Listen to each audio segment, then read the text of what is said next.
Bismillahirrahmanirrahim. Assalamu alaikum. I am Nimra Zafar. This video is made by Law Mentoring. Before watching the video, it's a humble request to please subscribe the channel and also hit the bell icon so that you may get notifications about the new videos timely.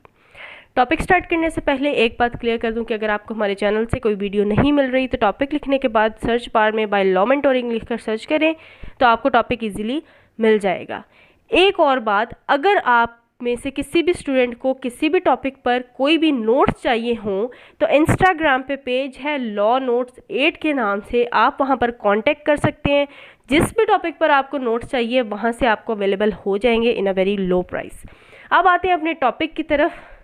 आज का जो हमारा topic है वो है CPC 1908 में order 1 में miss joinder और नॉन जॉइंडर की बात हुई है। तो मिस जॉइंडर, इससे पहले कि हम जो है सेक्शंस को पढ़ें ज़रूरी है कि हम बेसिक्स को समझें, ठीक है।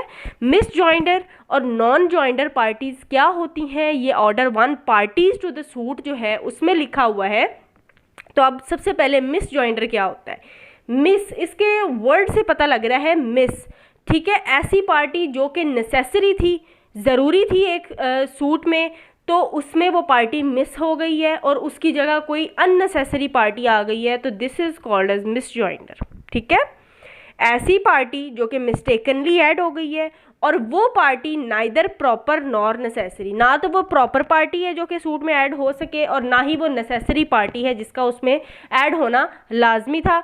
और ऐसी पार्टी है doesn't have to do anything with the issue, कि उसका उस सूट से कोई कंसर्न नहीं है, कोई इशू से रिलेटेड वो पार्टी नहीं है, तो इसको हम कहते हैं कि ये मिस जॉइंडर पार्टी है जिसका उस सूट से कोई लेना देना नहीं है, या तो मिस्टेकनली ऐड हो गई है या ऐसी पार्टी जो कि नेसेसरी नहीं है उस सूट के लिए, ठीक है। तो इस केस में मिस जॉइंडर ऑफ पार्टीज़ के केस में जो कोर्ट है शुडंट डिसमिस सूट, ना तो कोर्ट को ये सूट जो है वो डिसमिस करना चाहिए, ना ही इसका कोई इतना इफेक्ट होता है पार्टीज़ पर, ठीक है। मतलब एक पार्टीज़ है, मिस जॉइंडर है, कोर्ट कह सकती है कि ये मिस जॉइंडर पार्टीज़ हैं, ये जो है इसका सूट से कोई लेना देना नहीं है, तो बस इसे निकाल दिया जाए। अब हमारे माइंड में क्वेश्चन अराइज होता है कि नेसेसरी पार्टी कौन होती है, प्रॉपर पार्टी कौन होती है, नेसेसरी पार्टी कौन होती है जिसका जो है वो सूट में होना ज़रूरी है। अब एक एग्जांपल देखते हैं, फिर उसके बाद हम नॉन जॉइंडर को देखेंगे कि वो क्या होती है, ठीक है। क्योंकि हमें कॉन्सेप्ट समझने से पहले उसकी बेस को समझना ज़रूरी है। अब मिस जॉइंडर और नॉन जॉइंडर का कॉन्सेप्ट भी आपको तब पता लगेगा जब आपको पता चलेगा कि नेसेसरी पार्टी कौन होती है।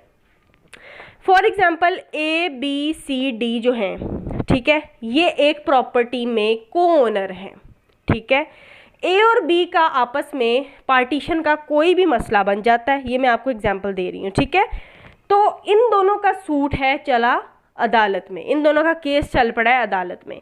तो A और B जो कि प्लेंटिफ और डिफेंडेंट हैं, तो ये नेसेसरी पार्टी हैं उस केस में, ठीक है।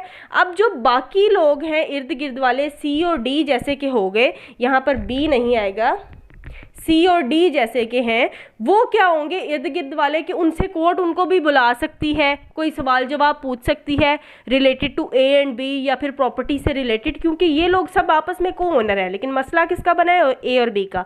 A और B क्या बन जाएंगे, नेसेसरी पार्टी। तो इर्द गिर्द वाले ये C और D कौन बन जाएंगे, प्रॉपर पार्टी, के इन्हें भी बुलाया जा सकता है, ठीक है। ये आपको समझ आ गई।